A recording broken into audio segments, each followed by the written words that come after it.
दोस्तों Indian renewable energy development agency limited की बात करें तो स्टॉक के अंदर आज फिर से अपर सर्किट लग गया है। यानी जो गिरावट का माहौल था फिर से थम चुका है। स्टॉक फिर से दौड़ने को तैयार है, लगातार दौड़ रहा है। और यहाँ पे बड़ी ब्रेकिंग न्यूज निकल के आ रही है। इरेडा के मैनेजमेंट में कुछ बदलाव हुआ है। क्या है पूरा मामला, उसको समझने की कोशिश करेंगे इस वीडियो के माध्यम से। साथ में कल हमारे सामने बजट आने वाला है। इस बजट में क्या फायदा होगा इरेडा को, क्योंकि अगर ग्रीन एनर्जी सेक्टर को सरकार की तरफ से कुछ बड़ी राहत दी जाती है या उसके लिए कुछ बड़ा ऐलान किया जाता है तो उसका सीधा फायदा इरेडा को हो सकता है, क्योंकि इरेडा का काम है 100% ग्रीन एनर्जी सेक्टर को फाइनेंस प्रोवाइड करने का। तो यहाँ पे बहुत सारी बातें जिसको इस वीडियो के माध्यम से जानेंगे। साथ में आज बहुत दिन के बाद एफआई ने बाजार में जम के खरीदारी की है। क्या इशारा है, क्या यहाँ से एक शानदार तेजी की संभावना बनने वाली है, और ऐसे में क्या इरेडा जैसा स्टॉक एक बड़ा मल्टीबैगर बन सकता है, जानने की कोशिश करेंगे। साथ में इरेडा की पॉजिटिव और निगेटिव पहलू को भी जानेंगे, कितनी मजबूत है कंपनी और क्या इस लेवल पे भी खरीदारी की जा सकती है। लेकिन फ्रेंड, उससे पहले अगर आप पहली बार हमारे चैनल पे आए तो चैनल को सब्सक्राइब कर दीजिए, एक बेल आइकॉन दबा दीजिए ताकि जब भी नया वीडियो बने पहला नोटिफिकेशन आपको मिले। वीडियो पसंद आए तो लाइक शेयर जरूर कीजिए। चलो फ्रेंड्स, वीडियो स्टार्ट करते हैं। मैं हूँ आपका दोस्त SB दवे और हमारे अपने चैनल ऑनलाइन कमाई में आपका बहुत बहुत स्वागत है। सबसे पहले बाजार की बात कर ले। आज BSE सेंसेक्स 71,752 के स्तर पे क्लोजिंग दिया, जहाँ पे 612 पॉइंट की तेजी थी, यानी 0.86% अप पर क्लोजिंग दिया BSE सेंसेक्स ने। अब शुरुआत तो आज निगेटिव हुई थी, लेकिन देख सकते हो कि बजट के पहले काफ़ी अच्छा माहौल बना और शानदार खरीदारी हुई और इस वजह से हमने बाजार में तेजी अच्छी देखी है। अब यहाँ पे देख सकते हो कि ये जो तेजी बनी इसके पीछे आज काफ़ी दिन के बाद शानदार खरीदारी की है FII ने। जो FI पिछले 1-2 महीनों से लगातार बिकवाली करे थे, आज उन्होंने अच्छी खासी खरीदारी कर ली। तो आज देखें तो FI ने 26,054 करोड़ का नया इन्वेस्टमेंट किया है, सामने 24,393 करोड़ की बिकवाली की है। तो उनकी जो खरीदारी है 1,660 करोड़ पॉजिटिव है। वैसे 29 जनवरी को भी उन्होंने करीब 110 करोड़ का खरीदारी की थी। इस महीने में ये पहली बार हुआ था, लेकिन आज ये जो खरीदारी है 1600 करोड़ तक पहुंच गई और ये बहुत बड़ी गुड न्यूज़ है एक तरह से। पिछले कई समय से देखिए इस महीने में वो लगातार बिकवाल बने हुए, अभी भी उन्होंने 35,977 करोड़ की बिकवाली कर दी है। लेकिन जिस तरह से आज उन्होंने खरीदारी के इशारा है कि अब FI बाजार में फिर से खरीदारी शुरू कर सकते हैं और फिर बाजार में एक शानदार तेजी बन सकती है। आज साथ में DI का भी बड़ा साथ मिला। आप देख सकते हो कि आज DI ने 15,596 करोड़ का नया इन्वेस्टमेंट किया, सामने 13,053 करोड़ की बिकवाली की। तो उनकी जो खरीदारी है वो 2,542 करोड़ पॉजिटिव है। बहुत कम बार होता है जब दोनों ही साथ में बाहर बनते हैं FI और DI, और आज बिल्कुल वैसे ही हुआ। वैसे इस महीने में इन्होंने 26,743 करोड़ का नया इन्वेस्टमेंट कर लिया है। तो आज बाजार के लिए बहुत अच्छा दिन रहा, दोनों ही बाजार में खरीदार बने। इरेडा की बात करें, स्टॉक की शुरुआत हुई 174 पर, पॉजिटिव शुरुआत हुई। कल की क्लोजिंग 173 के आसपास थी। इंट्राडे में 169 का लो भी बना, यानी कुछ समय के लिए स्टॉक आपको गिरावट के साथ ट्रेड करता हुआ दिखाई देगा, क्योंकि लोग काफ़ी ज़्यादा पैनिक कर जाते हैं कि बहुत ज़्यादा दौड़ चुका है, कहीं यहाँ पे गिरावट ना हो जाए। तो लोग प्रॉफिट बुक करना चाहते हैं और करना भी चाहिए। लेकिन फिर देख सकते हो कि इसमें एक शानदार निचले लेवल से खरीदारी शुरू हुई और इसने 181 पर 5% के अपर सर्किट के साथ में अब देखें तो शेयर लॉक होता हुआ दिखाई देगा। तो देख सकते हो कि ये स्टॉक यहाँ पे रुकने को अभी भी तैयार नहीं है। वॉल्यूम देखें तो पिछले एक महीने पहले इसका 7 करोड़ का वॉल्यूम था, 3 करोड़ की डिलीवरी उठाई गई थी। 1 वीक पहले 10 करोड़ का वॉल्यूम था, 4 करोड़ की डिलीवरी उठाई गई थी। कल 9 करोड़ का वॉल्यूम था, 3 करोड़ की डिलीवरी उठाई गई थी, और आज सर्किट लगने की वजह से 6 करोड़ का वॉल्यूम हुआ, क्योंकि अपर सर्किट लगा। अब इसकी परफॉर्मेंस देखें तो 23 जनवरी को स्टॉक 154 के आसपास था, जहाँ पे 3.5% की तेजी बनी। और 24 जनवरी की बात को क्लोजिंग 161 के आसपास रही, जहाँ पे 5% का अपर सर्किट लगा। 25 जनवरी की बात करें तो क्लोजिंग 169 के आसपास रही, जहाँ पे फिर से 5% का अपर सर्किट लगा। और 29 जनवरी की बात करें क्लोजिंग 178 के आसपास, जहाँ पे फिर से एक बार 5% का अपर सर्किट लगा। और 30 जनवरी की बात करें तो कल सर्किट लग के फिर वहाँ से स्टॉक नीचे आया है। देख सकते हो कि क्लोजिंग 173 के आसपास, जहाँ पे 2.9% की गिरावट हुई, लेकिन उसके पहले अपर सर्किट लगा। तो आप देखें तो एक फ्रेश हाई बनाने के बाद स्टॉक नीचे आया। अब आप यहाँ पे इसकी प्रदर्शन को देख ही सकते हो कि 169 इंट्राडे का लो है, लेकिन हाई 181 का है। और 52 वीक का लो रेंज 32 के जो IPO दिया था, और 187 की हाई जो कल बनी थी। अभी फिलहाल उस लेवल से थोड़ा सा जरूर स्टॉक नीचे है। तो यहाँ पे जो बड़ी अपडेट निकल के आ रही है, यहाँ पे देख सकते हो कि मैनेजमेंट में जो बदलाव हुआ है उसमें देखें तो देवजानी भाटिया जनरल मैनेजर है टेक्निकल सर्विस, उनका कार्यकाल पूरा हुआ है 31 जनवरी 2024 से, यानी आज से उन्होंने कंपनी में अपनी सेवाएं समाप्त की है।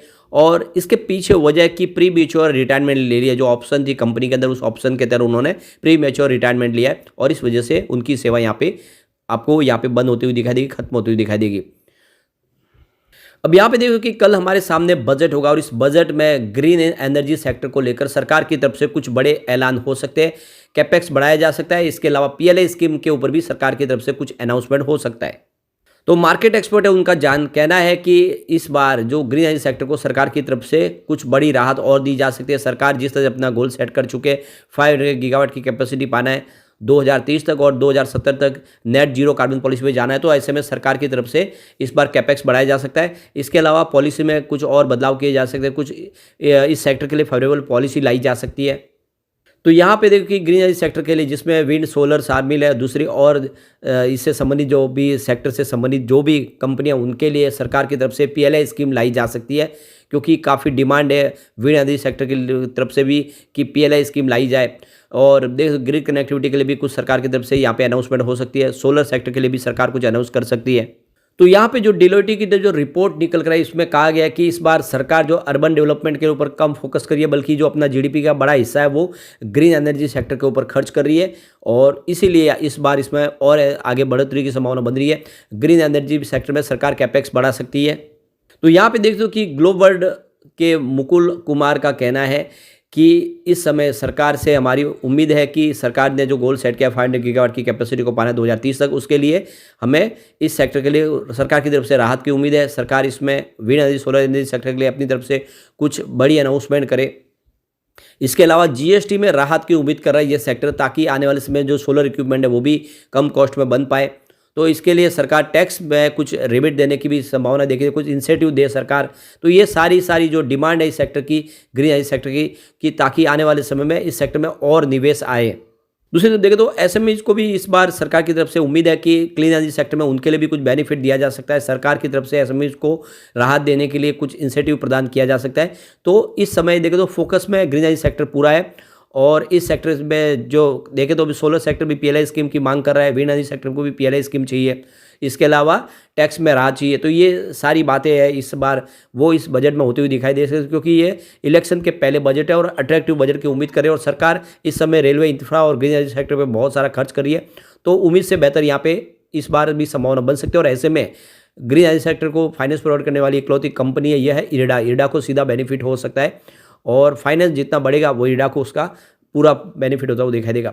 इरेडा बहुत मजबूत कंपनी है, आप इसके ये पॉजिटिव और नेगेटिव पहलू से समझ सकते हो कि फंडामेंटली भी कंपनी मजबूत है। तो यहाँ पे अगर हम देखें तो इसका जो पहला पॉइंट है वो पॉजिटिव है। एनुअल रेवेन्यू जो 21.18% की वृद्धि दिखा रहा है, जो लास्ट ईयर 3483.04 करोड़ के आसपास था। सेकेंड पॉइंट भी यहाँ पे पॉजिटिव और वो है क्वार्टरली रेवेन्यू, जिसमें 44.23% की वृद्धि देखने को मिल रही है, जो ईयर ऑन बेसिस पे 1253 करोड़ के आसपास रहा है। तीसरा पॉइंट भी यहाँ पे पॉजिटिव और वो है एनुअल नेट प्रॉफिट, जिसमें 36.48% की शानदार वृद्धि देखने को मिल रही है, जो लास्ट ईयर 864.63 करोड़ के आसपास रहा है। चौथा पॉइंट है वो भी पॉजिटिव और वो है क्वार्टरली नेट प्रॉफिट, जिसमें 67.15% की शानदार वृद्धि देखने को मिल रही है, जो ईयर ऑन बेसिस पे 335.54 करोड़ के आसपास रहा है। एक पॉइंट और पॉजिटिव वो है स्टॉक की प्राइस, जो 468% की शानदार वृद्धि दिखा रहा है, जो इस सेक्टर के मुकाबले इसका प्रदर्शन काफ़ी अच्छा है। लेकिन एक पॉइंट यहाँ पे निगेटिव वो है डेट टू इक्विटी रेशियो, जो 6.77 है, हायर देन ये 1 है, तो ये इसके लिए थोड़ा सा एक निगेटिव पॉइंट बनता हुआ दिखाई देगा। लेकिन ये सरकारी कंपनी है तो इसमें डेट के भी इतनी कोई चिंता वाली बात है ही नहीं, क्योंकि इसकी एक तरह से देखें तो ये सरकारी कंपनियों को ही फाइनेंस प्रोवाइड करती है, इसलिए रिस्क भी बिल्कुल कम है। वैसे इसका प्राइवेट सेक्टर में भी निवेश है, लेकिन वो देखें तो अपने एनपीए को लगातार कम भी करे तो उसमें चिंता वाली बात है नहीं। अगला पॉइंट न्यूट्रल वो है रिटर्न ऑन इक्विटी आरओई, जो 14.56% है, तो ये 10 से लेकर 20% की रेंज के अंदर ही है, इसलिए नॉर्मल रेंज में ये न्यूट्रल पॉइंट बन रहा है। एक पॉइंट और न्यूट्रल वो है म्यूचुअल फंड की होल्डिंग, जो अनचेंज रही है, अभी फिलहाल नया आईपीओ आया, अभी इसमें होल्डिंग में बदलाव नहीं दिखा है। एक और पॉइंट न्यूट्रल वो है प्रमोटर के होल्डिंग 75% जो अनचेंज है, तो ये अगली बार आप देखें तो इसमें कुछ बदलाव देखने को नहीं मिलेगा, क्योंकि सरकार ने अपनी होल्डिंग को 75% पे लिमिट पे ला के रखा हुआ है, ओएफएस आने की यहाँ पे संभावना नहीं है। अगला पॉइंट फिर से पॉजिटिव हुआ है इंटरेस्ट कवरेज रेशियो, जो 1.56 है, हायर देन 1.5 है, तो कंपनी अपने इंटरेस्ट पेमेंट आराम से चुका सकती है, कोई चिंता की बात नहीं है। एक और पॉइंट पॉजिटिव हुआ है प्रमोटर के 0 प्लेस शेयर है, कोई भी गिरवी शेयर नहीं है। तो यहाँ पे अगर हम पॉजिटिव पॉइंट की बात करें तो आपको यहाँ पे टोटल 7 पॉजिटिव पॉइंट दिखाई देंगे। और 3 न्यूट्रल पॉइंट दिखाई देंगे। नेगेटिव पॉइंट मात्र 1 है। इसका मतलब ये है कि फंडामेंटली कंपनी मजबूत है। ऐसे में बिना डरे निवेश को बनाए रखें, कम से कम लॉन्ग टर्म नजरिया दे, इसको 3 से 5 साल दे, ये आपको मालामाल कर देगा, यानी ये 4 डिजिट में जाने की ताकत रखता है। तो नजरिया लॉन्ग टर्म का लेकर निवेश करें इरेडा में। शॉर्ट टर्म इन्वेस्टर थोड़ा सा अपना प्रॉफिट बुक कर सकते हैं, लेकिन फ्रेंड कोई भी इन्वेस्टमेंट करने से पहले अपने फाइनेंशियल एडवाइजर के बारे में ले ले या अपना खुद का रिसर्च करें, क्योंकि मैंने वीडियो आपके एजुकेशनल पर्पज के लिए ही बनाया। वीडियो पसंद आए तो लाइक शेयर जरूर कीजिए और चैनल को सब्सक्राइब कर दीजिए। Thank you friend.